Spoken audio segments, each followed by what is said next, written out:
Chapter 6. It was not until the moon had set and the light of the stars had been put out that the mouse made any real effort to help the cat.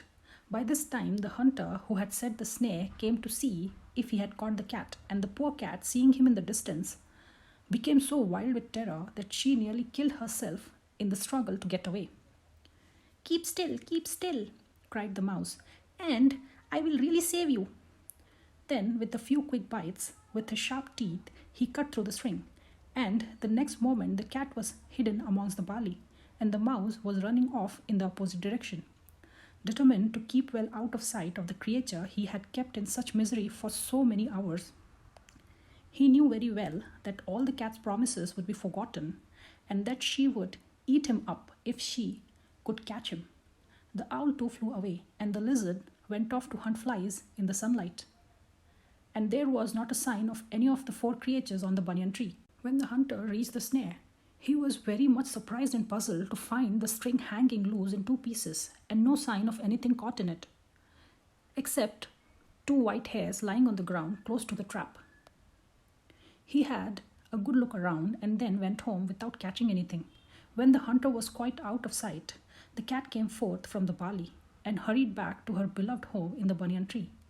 On her way, she saw the mouse also hurrying along in the same direction, and at first she felt inclined to hunt him and eat him then and there.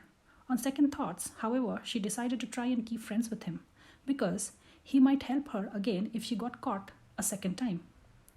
So she didn't bother the mouse until the next day, when she climbed down the tree and went to the roots in which she knew the mouse was hiding. There she began to purr as loud as she could to show the mouse she was in a good humor, and called out, "Dear good little mouse, come out of your hole, and let me tell you how very, very grateful I am to you for saving my life.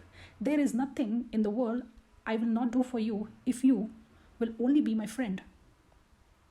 The mouse only squeaked in answer to this speech, and took very good care not to show himself until he was quite sure the cat was gone. He stayed quietly in his hole, and only ventured forth after he had heard the cat climbed up into the tree again.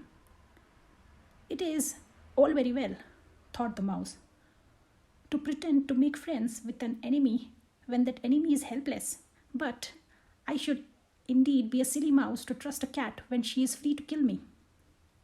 The cat made a good many efforts to be friends with the mouse, but they all were unsuccessful. In the end, the owl caught the mouse and the cat killed the lizard. The owl and the cat both lived for the rest of their lives in the banyan tree and died in the end at a good old age.